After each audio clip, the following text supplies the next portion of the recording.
হালকাভাবে চোখ বন্ধ করুন, লম্বা দম নিন। দম নিতে নিতে ভাবুন প্রকৃতি থেকে আফুরন্ত প্রাণশক্তি এই শরীরে প্রবেশ করছে। দম সাথে সাথে ভাবুন শরীরের সকল দূষিত পদার্থ বাতাসের সাথে বেরিয়ে যাচ্ছে।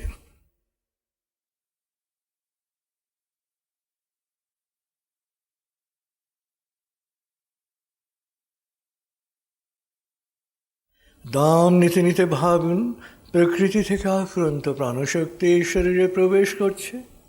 দম সাথে সাথে ভাবুন শরীরের সকল দূষিত পদার্থ বাতাসের সাথে বেরিয়ে যাচ্ছে।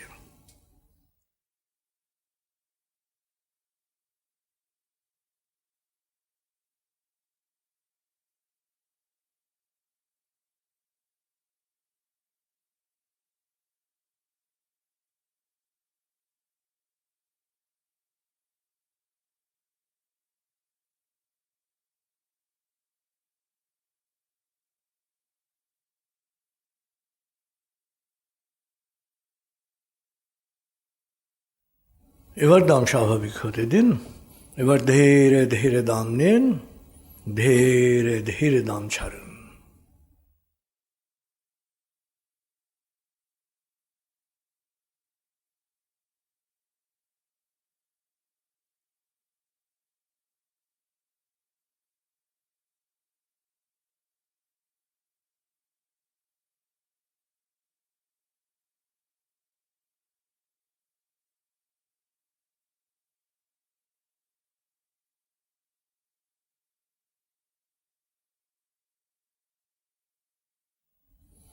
এবার দম স্বাভাবিক হতে দিন। আপনি এখন দম খেয়াল করুন। বাতাস নাক দিয়ে ফুসফুসে প্রবেশ করছে, আবার বেরিয়ে আসছে। আপনার পুরো মনোযোগ নাকে দমের প্রবেশ পথে দিন। বাতাস স্বাভাবিক যাওয়া আসা করুক, আপনি শুধু দম খেয়াল করুন।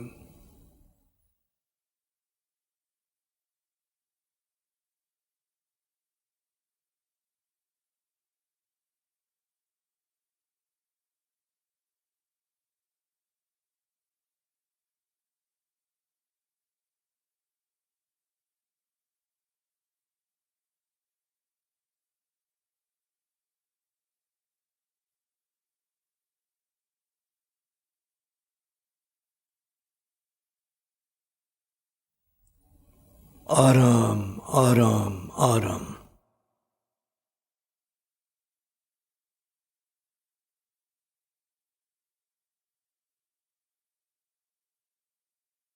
মনের বাড়ির পথে আপনি এখন আলফা স্টেশন এসে পৌঁছেছেন। আমি এখন 19 থেকে 0 গণনা করব, আপনি পৌঁছে যাবেন মনের বাড়িতে।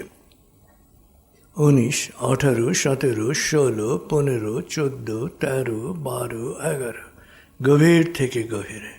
10, 9, 8, 7, 6, 5, 4, 3, 2, 1, 0।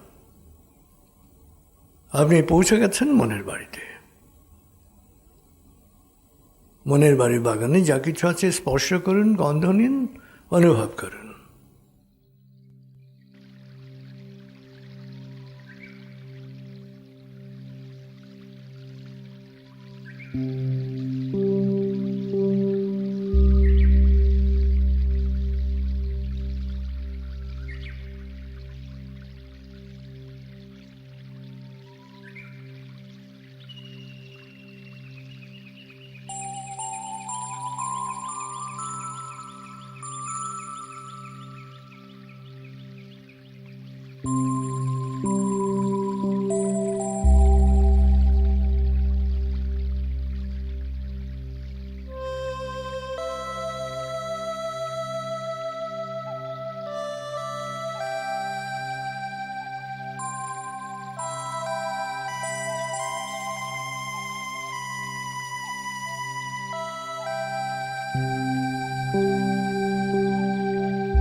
মনের বাড়িতে আরাম করে বসুন এবং নিজেকে একজন ভাগ্যবান মানুষ হিসেবে ভাবুন।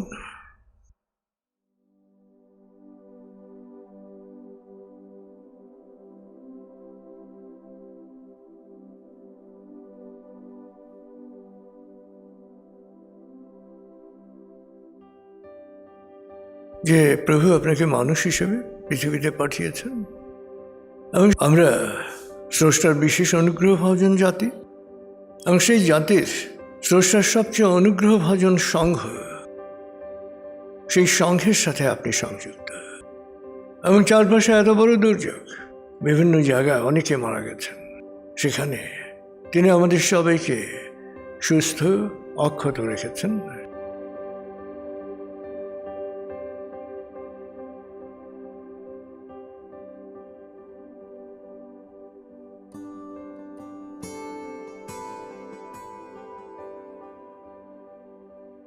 যে কোনো দুর্যোগ মোকাবেলায় ঘুরে দাঁড়ানোর সক্ষমতা, এটা আমাদের জাতিগতভাবে আমাদের সবচেয়ে বেশি এবং সংঘগতভাবে প্রাতিষ্ঠানিকভাবে আমাদের সবচেয়ে বেশি। এই জন্য শুকরিয়া আদায় করুন এবং আপনার মনোছবিতে মনোনিবেশ করুন, লক্ষ্যটাকে সুস্পষ্ট করুন।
আসলে জীবনের লক্ষ্যকে সুস্পষ্ট করতে পারলে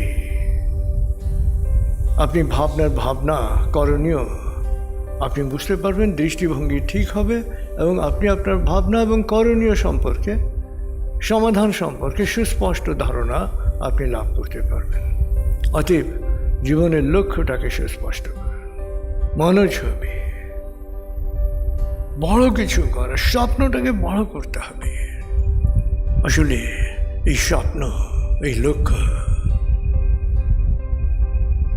এটাই মানুষকে ঘুরে দাঁড়ানোর ক্ষমতা দেয়।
এবার চিন্তা করুন আপনার সামনে কি সমস্যা আছে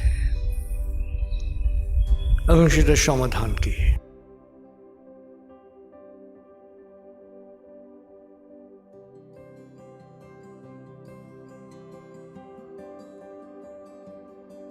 মনকে জিজ্ঞেস করুন যে কিভাবে আমি সমাধান করতে পারি। ভাববেন সমাধান নিয়ে, যে সমস্যার কি সমাধান আছে, কিভাবে আপনি সমাধান করতে পারেন এবং কি কি সুযোগ আপনি এখানে সৃষ্টি করতে পারেন, কি কি কাজ আপনি সৃষ্টি করতে পারেন, কি কি কাজ আপনি করতে পারেন। আপনি দেখবেন সমস্যা আপনার জন্যে সঞ্জীবনী সুধায় রূপান্তরিত হয়েছে।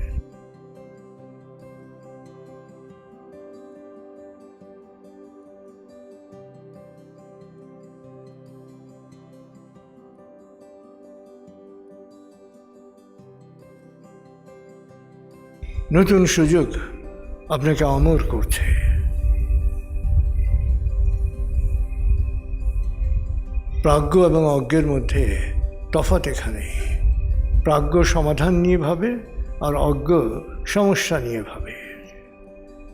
প্রাজ্ঞ সমাধানের সাথে নিজেকে একাত্ম করে আর অজ্ঞ সমস্যার কাঁদায় আটকে পড়ে যায়।